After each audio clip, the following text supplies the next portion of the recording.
Parasite, um anime realmente bom, tem diversos personagens interessantes, sem mencionar os protagonistas. Ainda assim, sobra muitos personagens para se conversar. Hoje, nesse vídeo, vamos falar das curiosidades desses personagens de Parasite. Mas antes disso, solta a vinheta.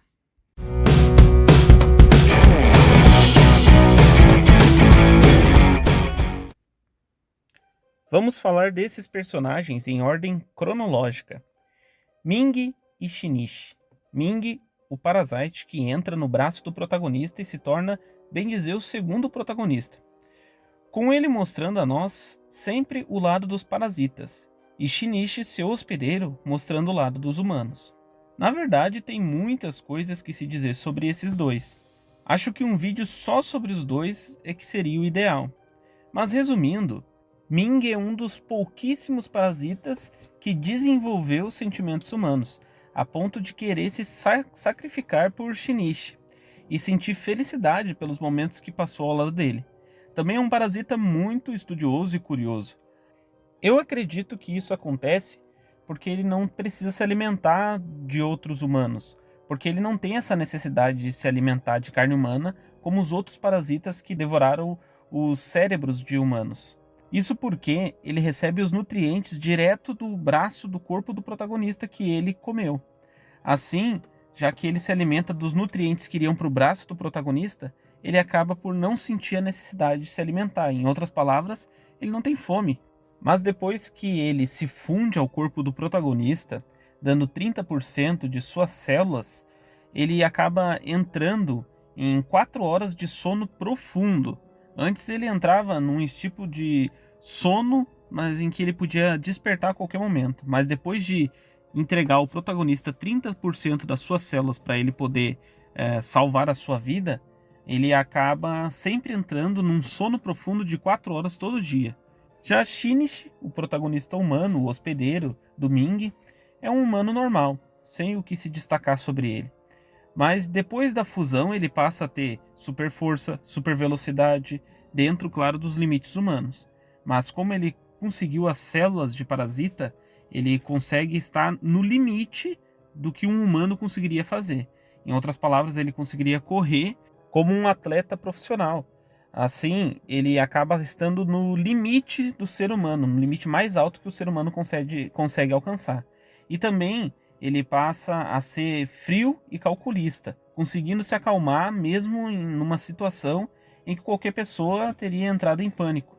É claro que isso foi muito conveniente para as lutas que ele teria no futuro do anime, não é? Assim, ele teve diversas lutas que ele só conseguiu realmente ter êxito e vencer por causa dessas habilidades que ele adquiriu depois de se fundir com o Ming. Os dois tendo diálogos muito bons, pensamentos e dúvidas que acredito que todos nós temos ao assistir o anime. Mas ele acaba seguindo o próprio caminho que pode muitas vezes não ser o que nós teríamos feito, ou às vezes ser aquilo que nós também faríamos. Um bom protagonista, sem muito o que reclamar dele, porque de protagonista geralmente se reclama, vamos combinar. O próximo da lista é o cachorro, o parasita do cachorro. Ele foi o único parasita que pegou um corpo de animal que foi apresentado pelo anime. Deve ter tido outros, mas não vimos eles, o que o torna interessante e único. Por exemplo, o fato de que os parasitas não estão limitados a apenas comerem seres humanos e parasitarem o corpo de seres humanos, mas pode ser de qualquer espécie de animal. Mas a obra nos dá a entender que eles têm de ser de porte maior que um cachorro pequeno. Logo, qualquer animal um pouco maior que um cachorro pequeno pode ser parasitado por eles. Outra curiosidade é que eles sentem vontade de comer a espécie que eles parasitaram. No caso do cachorro, ele sentia vontade de comer outros cachorros, e não seres humanos, como os outros parasitas de humanos que sentiam vontade de comer outros seres humanos. Já vou aproveitar essa deixa para explicar um pouquinho sobre esse sistema. O anime muitas vezes dá a entender que os parasitas seriam predadores dos seres humanos, o que não é de fato uma verdade, pois aquilo que eles parasitarem é que eles vão ser os predadores. Em outras palavras, no caso dos se eles parasitassem os animais, eles seriam predadores das espécies respectivas a que eles parasitaram. Então isso não significa que eles são especificamente predadores dos seres humanos, como acaba-se por se dizer no anime. Outro fato interessante é que o parasita do cachorro, ele parecia um pouco menos inteligente, como o próprio anime fala. Mas uma característica que ele mostrou, que não vimos outros parasitas mostrarem, claro que não significa que os outros parasitas não podiam fazer, era a de voar. Ele foi o único parasita que demonstrou ter essa habilidade e essa característica de poder voar. Mas é claro que eu acho que outros parasitas também poderiam usar essa habilidade, mas eu acho que ela era pouco eficiente, e já que os outros parasitas eram mais inteligentes, eles acabam por optar de não usar essa habilidade, pois ela acaba chamando muita atenção. E já que o parasita do cachorro demonstrou ter uma inteligência menor, então acho que por isso que ele acabou usando essa habilidade, mesmo que ela não fosse tão boa. E foi por isso até que ele acabou morrendo. O próximo parasita da lista é o que aparece logo depois do parasita do cachorro. Ele é um parasita que está no corpo de um homem e não aparenta, não demonstra ter um nome. Pelo menos nós não sabemos qual nome ele usava.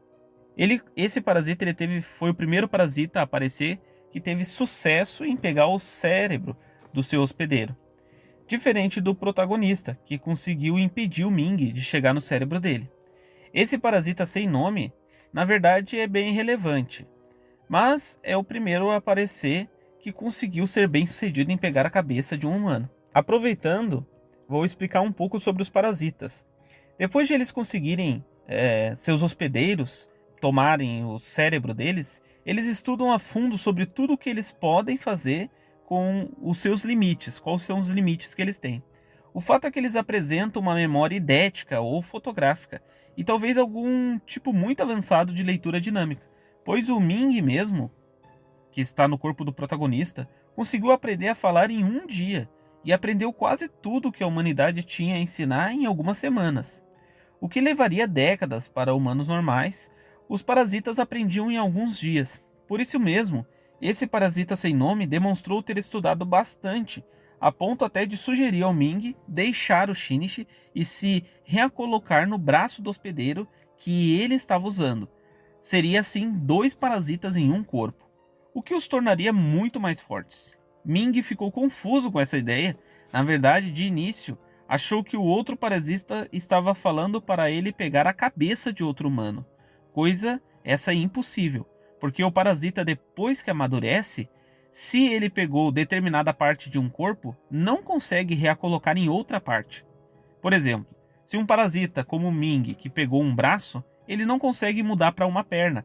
Ou se ele pegou, por exemplo, o corpo, a caixa do corpo de um ser humano, ele não consegue mudar para a cabeça. Assim por diante. O Ming só conseguiria ir para outro braço. Assim como ele já controlava um braço, ele não conseguiria controlar outra parte de um corpo. Mas na verdade o que o parasita estava sugerindo ao Ming era que ele se recolocasse no braço do parasita. O Ming, é claro, acabou por rejeitando a ideia, por achar que havia muitos riscos de ele acabar morrendo no processo de ser recolocado. E já que o parasita havia arrancado seu braço para o Ming entrar no braço dele, no lugar do braço que ele tinha, o Ming acabou aproveitando essa oportunidade e tirou, a vida desse parasita, matando ele, aproveitando que ele já estava ferido.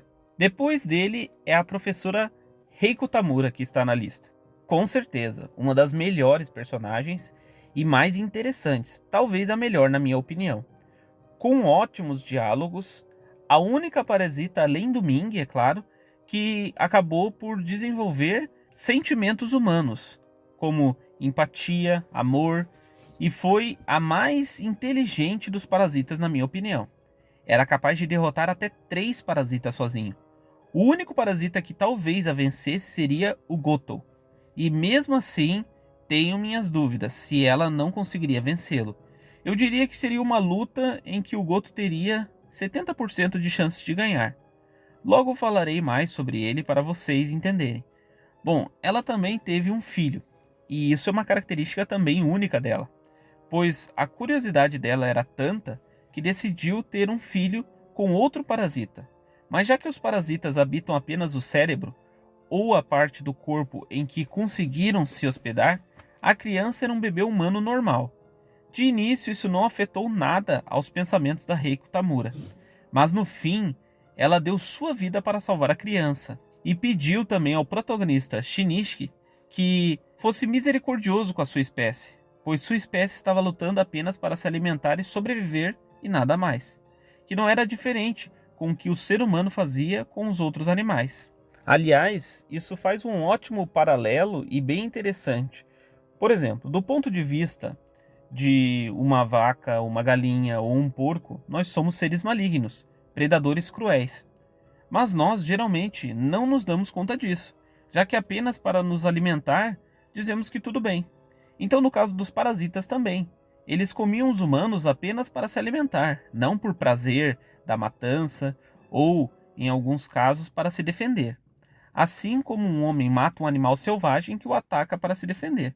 Mas uma questão é levantada pelo protagonista. Ele pergunta, em um diálogo com a própria Reiko Tamura, se não era possível os parasitas sobreviverem apenas com as comidas humanas, assim como os humanos se alimentavam. Ela disse que em teoria sim, mas essa é uma questão que pode ser devolvida para os humanos também, que mesmo podendo sobreviver sem comer animais, ainda os comem porque têm um prazer maior. Então fica a hipocrisia, porque os parasitas têm que deixar de comer os seres humanos e o ser humano não deixa de comer outros animais. O certo era os seres humanos não reclamarem quando fossem predados, já que eles predam tantos animais que não tem como se defender deles. Ou então, tanto os humanos deixarem de comer os animais e os parasitas deixarem de comer os seres humanos. No fim, nenhum dos dois caminhos foi tomado.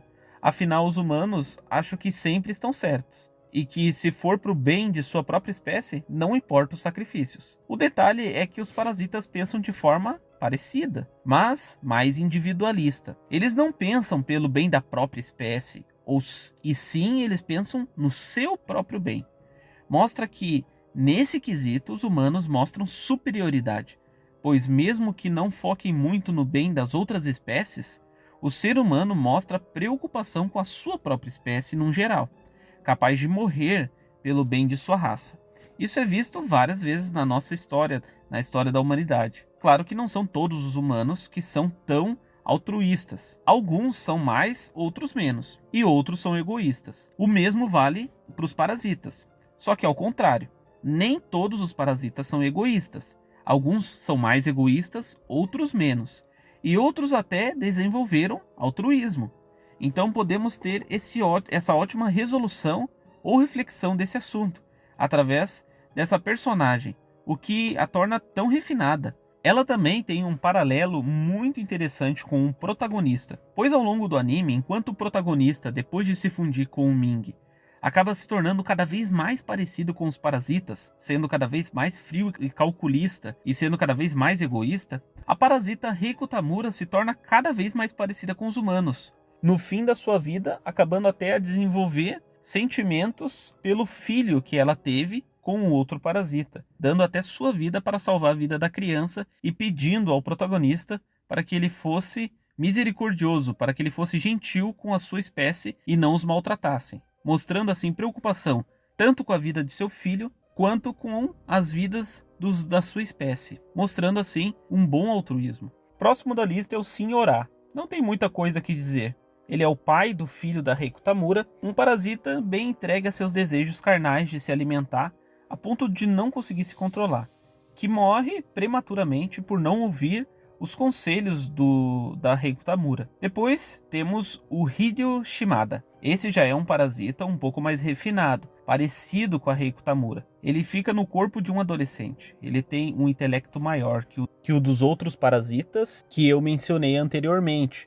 No caso, o parasita do cachorro, o parasita sem nome e o Senhorá. Mas ele não chega ao nível da Reiko Tamura. Na verdade, esse parasita ele é bem astuto, chegando ao ponto de mentir para o protagonista que ele não se alimentava mais de seres humanos, mas que ele seguia uma dieta normal como os seres humanos se alimentavam. No caso, ele não comia outros seres humanos como os outros parasitas faziam.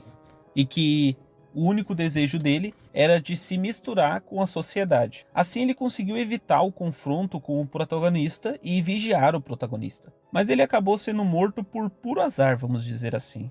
Depois temos a Kana Kinshima, de longe a humana com mais habilidades especiais que o anime nos mostrou. Ela tinha a capacidade de detectar parasitas através de ondas que os parasitas emitiam, mesmo que não perfeitamente como os parasitas fazem, porque os parasitas eles conseguem detectar até 300 metros de distância, num raio de 300 metros. Os parasitas também conseguiam identificar outro parasita em uma multidão de pessoas se olharem nos olhos um do outro. Eles também eram capazes de emitir um sinal um para o outro. Até detectar, eles podiam detectar a intenção assassina ou a intenção passiva. Já a Kana, ela apenas detectava quando um parasita estava por perto. Mas ela, na verdade, nem sabia que estava detectando um parasita. Ela, na verdade, achava que ela era capaz de sentir o protagonista e que tinha algum tipo de sentimento muito forte que o fazia ela conseguir identificar o protagonista quando ele estava perto dela. Na verdade, ela estava identificando era o Ming, o parasita que estava no braço do protagonista, só que ela não sabia disso. No final, um pouco antes dela morrer, ela acaba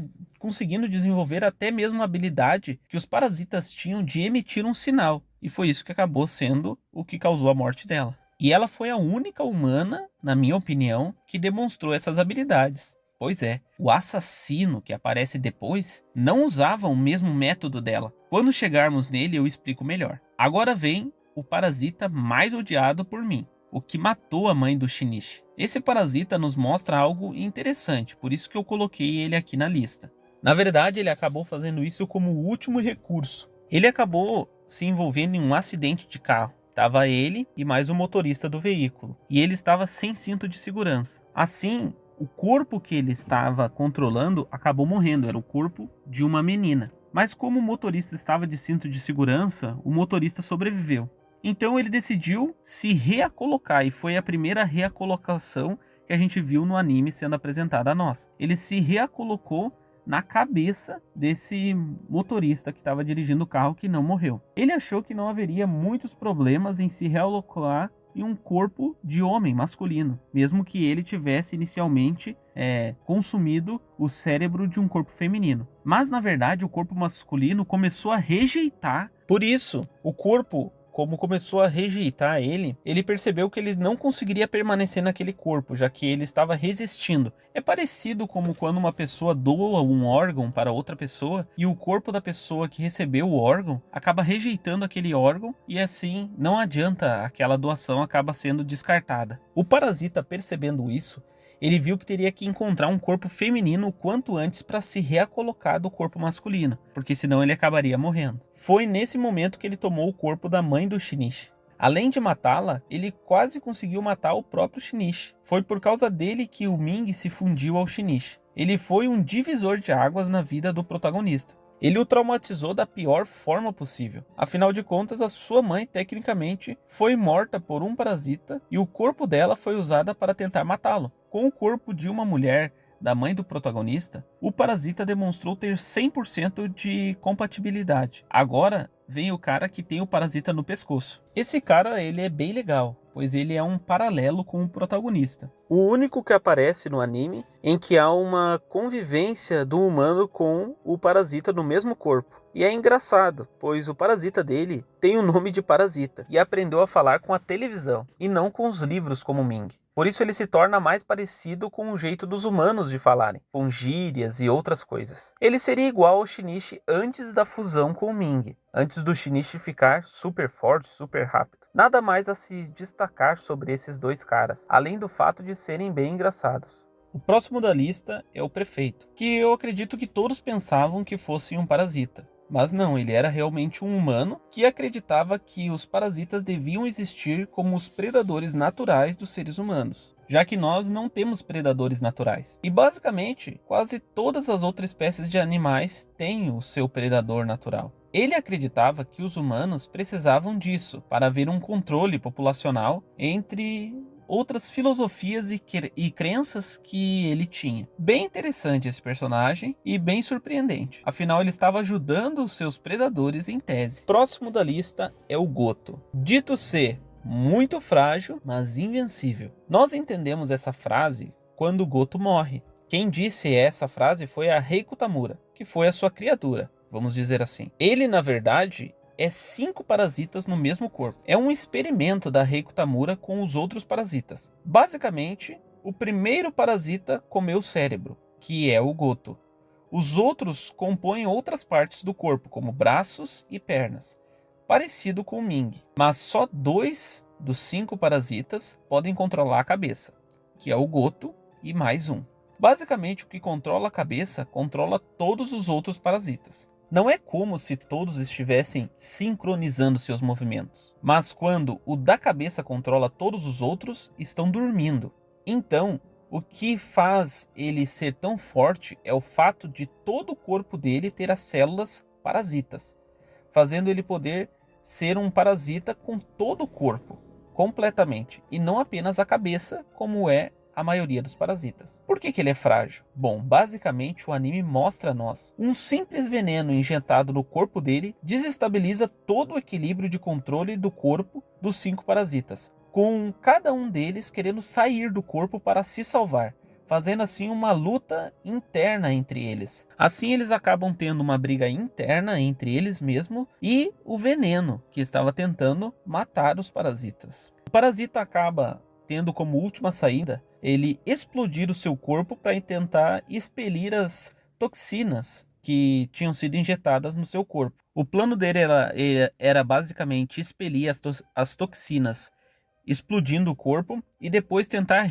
recolocar todas as células que ele explodiu. Isso na verdade era bem arriscado, tendo apenas 50% de chance de ser bem sucedido, claro, sem a interferência de alguém de fora, como foi no caso em que o protagonista não esperou para ver se ia dar certo ou não. E por que é dito que ele é invencível? Isso porque em uma luta não tem como derrotá-lo, basicamente. Coisas como balas explosivas, tiros de armas de assalto pesado e de 12 também não adiantam. Até um carro caindo de uma ponte em cima dele e explodindo não o matou. Por isso ele é invencível, mas morreu de uma forma relativamente simples, que foi envenenado. Por isso ele é frágil. Por último, temos o repugnante assassino psicopata humano. Ele é um humano serial killer, basicamente. Alguns podem pensar que ele tem habilidades paranormais de detecção de ondas, como a da Kana, mas não é bem isso. Ele também pode identificar os parasitas, mas não como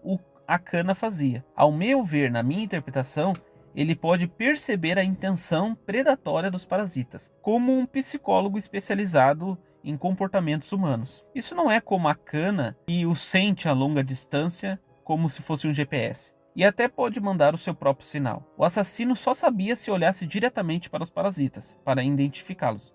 Não o sentia mesmo estando perto. Ele era um cara bem desprezível, que não tem mais muito o que se dizer dele. Bom, não citei personagens humanos normais ou parasitas genéricos, mas vale destacar alguns deles, como a namorada do protagonista e o pai do protagonista.